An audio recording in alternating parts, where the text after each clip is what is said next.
বর্তমান সরকার যে খেলাধুলার মাধ্যমে মাদককে ধরে রাখতে চাচ্ছে, সেই লক্ষ্যকে সামনে রেখে এই টুর্নামেন্ট আয়োজন করা হয়েছিল। আমি দৃঢ়ভাবে বিশ্বাস করি আজকের যে দর্শক উপস্থিতি এবং মানুষের এটি নিয়ে যে আগ্রহ ছিল, আমরা দৃঢ়ভাবে বলতে পারি এই ধরনের খেলাধুলার মাধ্যমে আমাদের তরুণ সমাজকে আমরা মাদক মুক্ত রাখতে পারবো। বর্তমান সরকার চাচ্ছে আমাদের যুব সমাজকে আবারও খেলার মাঠে ফিরে নিয়ে আসতে।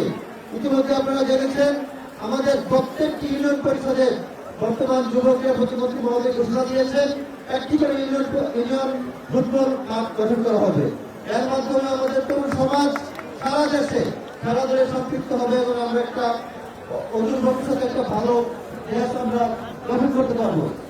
আর আমি আপনার বেশি কিছু বলতে চাচ্ছি বক্তব্য আমাদের 1 জুলাই থেকে আমাদের নতুন করে স্পোর্টস দ্বিতীয় আসরের অনলাইন রেজিস্ট্রেশন কার্যক্রম ইতিমধ্যে শুরু হয়েছে এবং আমরা এই নতুন করে স্পোর্টস এর মাধ্যমে আমরা আশা করি যে আমরা আমাদের 12 থেকে 14 বছর বাচ্চাদেরকে নিয়ে আমরা একটি সুস্থভাবে একটি সুস্থ জাতি গড়ে তুলতে চাই। আমরা সবাই মিলে দল মত নির্বিশেষে একটি মানবিক বাংলাদেশ করতে চাই, যে মানবিক বাংলাদেশের নেতৃত্ব দিচ্ছেন আমাদের মাননীয় প্রধানমন্ত্রী জনাব তারেক রহমান। এবং আজকের এই ফুটবল খেলাকে সফলভাবে সম্পন্ন করার মাধ্যমে ইনশাআল্লাহ পাবনাবাসী, পাবনার সকল মানুষ আজকে আবারও প্রমাণিত করবে যে পাবনাবাসী সবাই ক্রীড়ামোদী এবং খেলাধুলাকে পছন্দ করে এবং খেলাধুলার মাধ্যমে আমরা একটি ক্রীড়া বান্ধব পরিবেশ, ক্রীড়া বান্ধব বাংলাদেশ গড়তে চাই। আমাদের মাননীয় প্রতিমন্ত্রী ঝাঁপিয়ে পড়ে যদি পেনাল্টি সেট না করতেন এবং কেন্দ্রীয় সংগঠনের বিভিন্ন পর্যায়ের নেতৃবৃন্দ, আমরা হয়তো নাম বলছি না, যাদের কথা বলেছেন নেতৃত্ব প্রদান করছে আজকে বিশ্ব ফুটবল মঞ্চে জেলা নাটোর, বগুড়া, সিরাজগঞ্জ, রাজবাড়ী, কুষ্টিয়া বিভিন্ন জেলার দর্শক আজকের স্টেডিয়ামে। আপনার অহংকার, রেফারি জগৎ একজন অহংকার, এটা বলার অপেক্ষা রাখে না।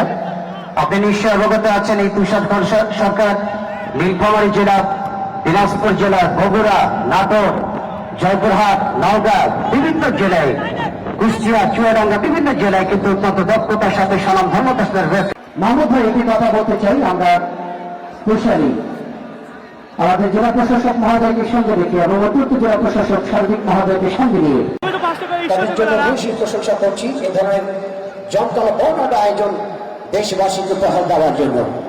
মতো দায়িত্ব করছি ধারাবাহিক মঞ্চ থেকে জাহিদুল ইসলাম বাবু, লাবানা প্রকাশ, রক্ষণ ভাগ থেকে হেড, শিক্ষকতা দুর্বল জার্সিধারী হিসাবে রক্ষণ ভাগের দুর্বল যাকে বলা হয়, ঢাকা মাঠের এই তারকা খেলোয়াড় রাখি এই অবস্থায় হেড করে কর্নার পজিশন যেখানে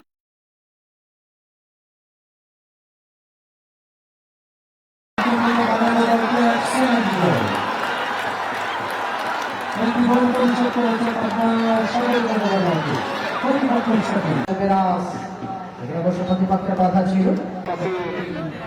চন্দ্রনগর জাহিদুল ইসলাম বাবু, লাবানা প্রকাশ,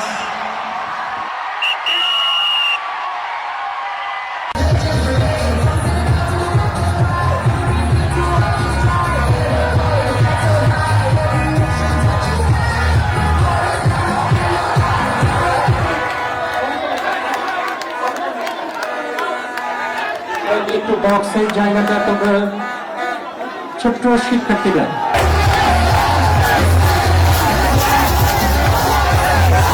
সবাই পিছিয়ে আসেন।